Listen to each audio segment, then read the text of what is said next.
Hola a todas y a todos, es para mí un enorme placer estar hoy aquí en este encuentro organizado por el Museo Nacional de Arte de la Ciudad de México. En este encuentro denominado Corrillos por la Educación, claves sobre el poder del museo, hablando más específicamente sobre el poder de la formación sobre educación en museos. El poder de los museos, como sabemos, es la consigna propuesta en este 2022 por el Consejo Internacional de Museos para desarrollar las diferentes actividades desde todas las instituciones museológicas del mundo por el Día Internacional de los Museos. En esta ocasión, y antes de desarrollar el tema, deseo agradecer desde la coordinación que me toca del Comité de Educación y Acción Cultural para América Latina y el Caribe, el SECA-LAC, del Consejo Internacional de Museos, el ICON, y también como directora de una propuesta de formación que llevamos desde hace varios años sobre educación en museos en mi país, Argentina. Agradecer a la directora del Museo Nacional de Arte de México, al MUNAL, a Carmen Gaitán Rojo y a mi colega Patricia Torres Ugarte del Departamento de Educación por invitarme a pensar y a reflexionar en sintonía con este lema, particularmente en aspectos que competen a la formación de las y los profesionales que se desempeñan en nuestros ámbitos. Esto me lleva a detenerme y decir cómo hemos visto transformarse, siendo asimismo protagonistas, a los museos, a sus educadores y a sus educadoras, mediante la búsqueda de alternativas diversas para proyectar y hacer junto a sus comunidades en los tiempos complejos vividos en estos últimos tiempos particularmente. Asimismo, me interesa pensar en la palabra poder, para luego llevarla al museo y a sus actores sociales. La palabra poder tiene su etimología en el latín vulgar possere, y de posee, y potis, y de una raíz indoeuropea, poti, que significa amo, dueño. Y palabras que nos llegan de este posse, ¿no?, con doble S, incluyen poderoso, que tiene mucho poder, poderío, dominio, imperio. Y nuestro diccionario nos habla de tener expedita la facultad o potencia de hacer algo. Y antes de avanzar, ¿no?, de continuar avanzando en el tema, me gustaría reflexionar en qué términos estamos hablando de poder. Perdón. Y en esto, nada mejor que citar a Nietzsche y también a Foucault. Nietzsche define a la voluntad de poder como la virtud que da. Por eso hay que decir que la voluntad de poder se expresa de una manera especialmente esplendorosa en algunas figuras arquetípicas, tales como el artista, el aventurero, el amante. Y Foucault nos dice que el poder está en todas partes y viene de todas partes. También Foucault rechazaba la concepción tradicional del poder como algo que se puede poseer y blandir como un arma o una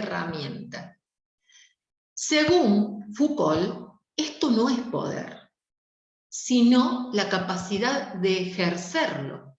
Y no se convierte en poder hasta que se actúa. Y en nuestro caso particular, como lo pueden ser, por ejemplo, las ciencias sociales, el poder es la capacidad de un individuo para influir en el comportamiento de otras personas u organizaciones sociales. El término que aparece aquí es el término de autoridad. Se usa a menudo, lo usamos a menudo para designar al poder cuando es percibido como legítimo.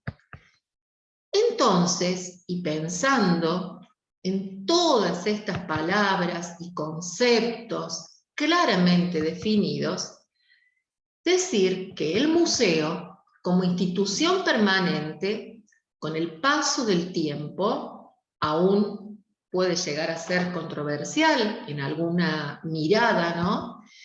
Ha dado forma, ha dado razón y sentido a acciones significativas por medio de un derecho sustancial para la vida, la educación. El acto educativo que ejercen el museo como tal y sus educadoras y educadores conjuga verbos que marchan al unísono en cada proyecto construido. Ahora cabe preguntarnos, a partir de lo desarrollado hasta aquí, y si el poder se convierte como tal, si actuamos según Foucault, porque creemos para poder llevar adelante este museo que deseamos o que quizás tenemos, que la formación en educación en museos cobra singular relevancia. Paulo Freire, al cual no podemos dejar de mencionar desde el ámbito de la educación, nos habla de la educación como un acto político. Todos lo hemos leído, todos lo sabemos, y esto es innegable, como también es incuestionable que el museo, como organización política, educativa y cultural, ha sabido asimismo desarrollar diferentes modos, diferentes maneras de comunicación. Para ello ha forjado, y lo continúa haciendo, una multiplicidad de contenidos y tácticas con el claro y hasta sobreentendido objetivo de popularizarlo. Por lo tanto, es preciso hacer de él ese espacio abierto a la llegada y permanencia de lo diverso. Ese lugar que puede dar cobijo, albergando todas las voces, todas las miradas, todo el hacer colectivo, porque como ideal y posición efectiva, se trabaja la promoción de valores democráticos, en esos que trascenderán a lo largo del tiempo de modo inacabado. El museo, por ende, no debe y no puede permanecer ajeno a las constantes sociales, culturales, políticas, económicas, que atraviesan de modo muy distinto a cada sector de la sociedad, a cada una de las comunidades y en particular a la vida de las personas. Entonces, como territorio y comunidad misma que es, debe propiciar el ejercicio de la educación y por medio de ella, entendida como un derecho, entendida como un valor, caminar hacia ese museo que se despoja de elitismos y de largos procesos históricos de hegemonía colonialista. Y entonces aquí es cuando comprendemos que para llevar adelante programas, proyectos, acciones, es necesaria la formación de educadoras y educadores, con el claro fin de contar con esas herramientas que posibiliten la transformación de la vida del museo, de la vida interna del museo también, y la vida de las personas, de la vida de nuestras comunidades. Y en estos decires podemos también hablar del empoderamiento de las y los educadores de museos. Cuando entendemos que habitar el museo resulta de la inmensidad de la labor desarrollada por ellas y ellos desde todas sus dimensiones, es allí donde el proceso y el resultado nos conducen a poner la atención en el valor actual que se le da al mismo desde sus comunidades, porque es donde ese museo se reconoce en ellas y reconoce a estas como parte fundamental e insustituible para dialogar, trabajar tanto para la formación como para la consolidación de identidades, tanto individuales como colectivas, con el propósito de favorecer de manera indiscutida la expresión de situaciones, de perspectivas que propugnen esa cita con las y los otros. Este empoderamiento genera que el museo sea concebido por cada colectivo social como un espacio seguro para exponer ideas, para exponer conocimientos, conceptos, realidades, vivencias, que puedan ser escuchados o conocidos, comprendidos, confrontados, apreciados, reivindicados, celebrados y también acreditados. Es decir, que son ellas y ellos quienes lo legitiman para que en ese andamiaje, ¿no? Y cuando digo ellas y ellos, tiene que ver educadores, educadoras, comunidades diversas. Que origine, ¿no? Que cuando hablamos de ese andamiaje, se origine una construcción horizontal, desde donde es posible enfrentar y dar respuesta a circunstancias y realidades muy disímiles. Por lo tanto, para involucrarse y atender a los requerimientos y también exigencias que se les plantean a los museos y a las educadoras y los educadores, en este caso particular en Latinoamérica, en el Caribe, observo detenidamente que en la actualidad están actuando protagónicamente en un importante proceso de transformación. Y muchos de estos factores son el resultado de la promoción de espacios de formación continua, de formación específica, que ofrecen mayores herramientas y alternativas para llevar adelante trabajos de campo de impacto social. Asimismo, podemos hablar cómo se da el proceso educativo en ellos. Y para esto me detengo en un concepto que es clave y que también siempre, como educadores y educadoras, se nos exige y al mismo tiempo nos exigimos, ¿no? Y esto es la creatividad.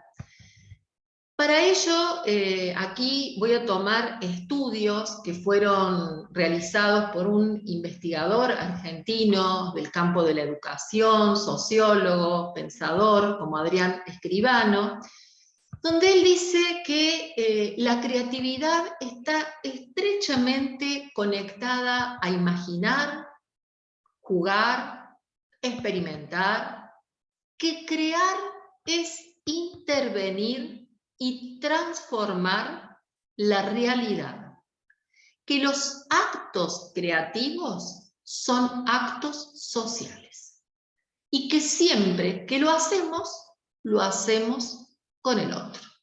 Fin de la cita. También nos dice, vuelvo a citar, que no hay nada más demandado que la creatividad y nada más recortado que los espacios de creatividad, y aquí agrego, en nuestras instituciones. Por eso enfatizo fuertemente la construcción que llevan adelante de manera permanente, continua, los espacios educativos y sus educadoras y educadores. Luego, y atendiendo además a temas de formación que se pueden entender como pendientes y resultado entre teoría y práctica, y en particular en tiempos de alta complejidad en diferentes órdenes, creo que la asignatura que refiere a la cibercultura es un punto de inflexión a partir de las brechas digitales que hemos vivido en estos últimos años. ¿Y por qué digo esto?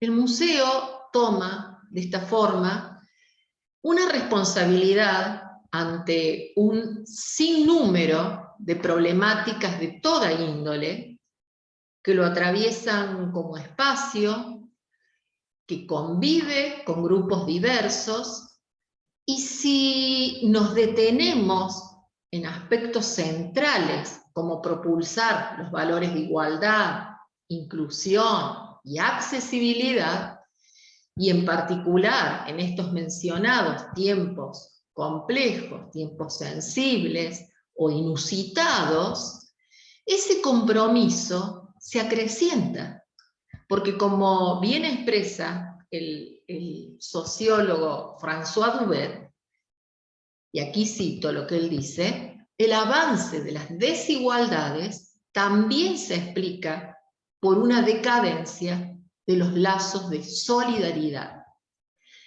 Y a partir de este recorrido sobre el papel de la educación museal, en su vínculo con estas comunidades y la importancia que tiene para la institución, museo, incluir a todos los sectores, brindando accesibilidad y logrando o deseando alcanzar la tan ansiada igualdad, cabe pensar en ese museo que dejamos atrás y el museo que tenemos o deseamos hoy. Y desde ese lugar preguntarnos, ¿qué ofrecemos a estas sociedades que nos demandan otras acciones en respuesta a sus realidades? Y más aún, ¿cómo lo hacemos en situaciones que entendemos de vasta inequidad? Por ejemplo, trayendo el concepto de la cibercultura antes mencionada, donde para una parte de la población es apropiada, para otra no tiene alcance ni llegada próxima a la información ni la comunicación. Aquí valdría reflexionar las palabras del filósofo surcoreano Byung-Chul Han cuando expresa que la interconexión, y aquí cito sus palabras, la interconexión digital total y la comunicación total no facilitan el encuentro con otros, más bien sirven para encontrar personas iguales y que piensan igual, haciéndonos pasar de largo ante los desconocidos, y quienes son distintos y se encargan de que nuestro horizonte de experiencias se vuelva cada vez más estrechos. Es decir, que nos enredan en un inacabable bucle del yo. Fin de la cita. De todos modos, referenciamos esta práctica como una herramienta que, aunque para muchos museos es de larga data, y por cierto, no siempre como sinónimo de inclusión, para otros, y en contextos actuales, no actúa como facilitadora para llegar a ellos, a ellas, y mucho menos en la construcción de un vínculo perdurable en el museo. Un vínculo que permanezca en el tiempo con el museo, digamos un vínculo que tiene que ver con un tejido de un lazo, ¿no? que se vaya fortaleciendo. De eso estamos haciendo referencia a partir de nuestros proyectos, a partir de nuestros programas, ¿no? Quiere decir entonces que continuamos estando ante un gran desafío. En este sentido, al museo, se le pide hacer otros esfuerzos de aprendizaje y de realización con el fin de fortalecer ese lazo que entramaba una relación presencial, física, afectiva, emotiva, desde otras prioridades y desde otras perspectivas colectivas. Considero oportuno pensar en las tensiones que se generan al momento de enlazar conocimientos sobre la cultura digital para luego plasmar acciones para todas y todos. Y es aquí donde podemos citar, ¿no?, la crisis del orden antropológico que se da. ¿Y en qué aspecto?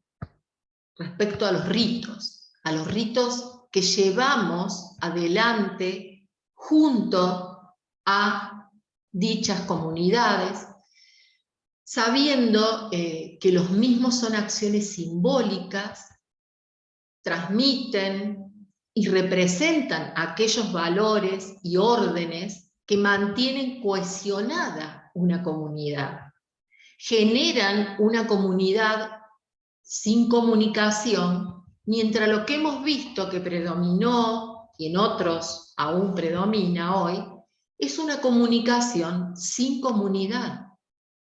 Pensemos que la percepción simbólica, materializada en los rituales sociales, es una forma de comunicación que genera una comunidad.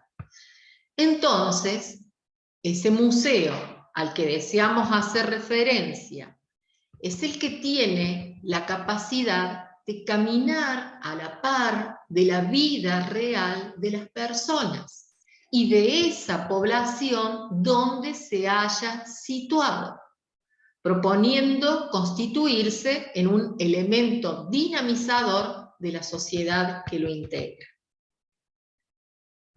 Sabemos también que democratizar los espacios y la construcción de programas como al museo en sí mismo conlleva accesibilidad e inclusión reales, lo que se entiende como facultades implícitas para todos los públicos y para todos los sectores socioculturales.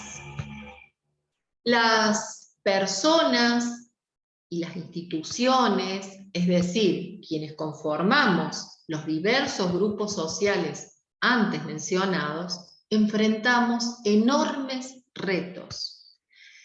Las dinámicas que se dan tanto a nivel cultural como en la faz política, económica, científica, técnica y hasta del orden cognitivo, tanto en ámbitos virtuales como reales, han colocado a los seres humanos frente a un escenario que se moviliza abruptamente, rápidamente, y muchas veces se advierte alterado dónde van interactuando y apropiándose de ellas y ellos casi sin terminar de comprenderlos. Y lejos de la nostalgia y en la comprensión de saber que hoy somos parte de un mundo que se nos presenta distinto, creo que nos debemos proponer construir otra representación de la vida social, de la experiencia compartida, a partir de acciones individuales, solidarias, de la movilización colectiva, así como bregar por el acuerdo de políticas públicas que generen confianza y sentido de sociedad. Y si volvemos al inicio, es decir, al poder de los museos, y si este está en otras partes y viene de todas las partes, si tenemos ese poder aquí y allá y mucho más, claramente podemos decir que el poder está en las y los educadores de esos museos y en sus comunidades.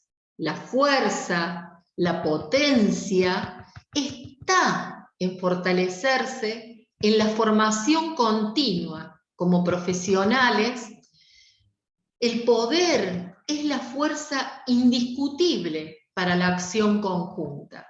El poder es querer construir juntos y juntas para cambiar, para movilizar el mundo y sus realidades adversas. Finalmente, para ir cerrando esta charla, con motivo del Día Internacional de los Museos, me gustaría citar a Ilya Prikhorovny, donde nos dice en su texto de los relojes a las nubes: no podemos tener la esperanza de predecir el futuro, pero podemos influir en él, en la medida en que las predicciones deterministas no son posibles. Es probable que las visiones del futuro y hasta las utopías desempeñen un papel importante en esta construcción. Hay personas que le temen a las utopías. Yo, como Ilya, le temo más a la falta de utopías.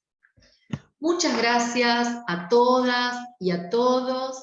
Espero haya sido de su agrado esta conversación, esta charla, y con mucho gusto espero sus comentarios, sus preguntas. Bueno, feliz Día Internacional de los Museos para todos y todas. Muchas gracias.